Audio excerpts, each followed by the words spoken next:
பரஸ்பர தீர்வு வரி தொடர்பான கலந்துரையாடல் தொடர்ச்சியாக முன்னெடுக்கப்படுகின்றது.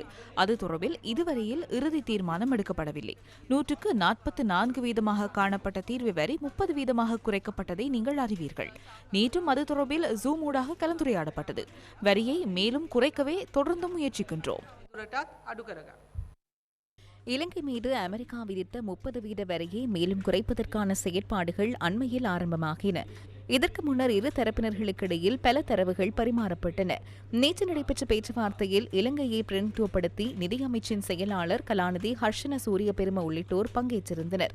அமெரிக்காவில் உள்ள இலங்கை தூதரகம் இந்த கலந்துரையாடலை ஏற்பாடு செய்திருந்தது. அடுத்த மாதம் 1ஆம் தேதிக்கு முன்னர் அமெரிக்காவிற்கும் இலங்கைக்கும் இடையிலான வர்த்தக ஒப்பந்தத்திற்கான பேச்சுவார்த்தைகளை வெற்றிகரமாக நிறைவு செய்வதே அரசாங்கத்தின் எதிர்பார்ப்பு என நிதியமைச்சு கூறியுள்ளது. அமெரிக்காவினால் விதிக்கப்பட்ட தீர்வு வரி மற்றும் அதனை எதிர்கொள்வது தொடர்பில் ஏற்றுமதி துறை சார்ந்த பல சங்கங்கள் கருத்து தெரிவித்தன. இலங்கை கப்பல் முகவர்கள் சங்கத்தினர் கொழும்பில் ஏற்பாடு செய்த வருடாந்த மாநாட்டின் போது இது தொடர்பில் கருத்து தெரிவிக்கப்பட்டது.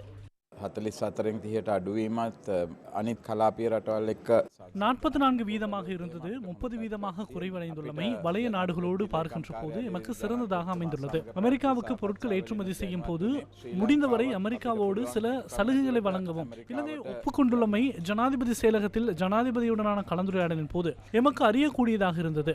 நாட்டின் இறையாண்மை மற்றும் பிராந்திய ஒருமைப்பாடு அதேபோன்று நாட்டின் பாதுகாப்பு தொடர்பான பிரச்சனைகளை அரசாங்கம் கவனத்தில் கொள்ளும் போது சில வரம்புகள் இருக்கின்றன.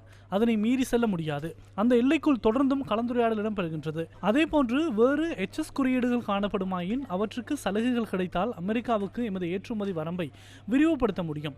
சராசரியாக நாம் அமெரிக்காவுக்கு ஏற்றுமதி செய்யும் மொத்த ஆடைகளுக்கு செலுத்தும் வரி 15% முதல் 20% வரை இடையிலானதாக முன்பு காணப்பட்டது. ඇමරිකාවට යවන බදුවලට සමස්තයක් වශයෙන් ඇඟලුම් වලට 15%-20% අතර ප්‍රමාණයක් කලිනුත්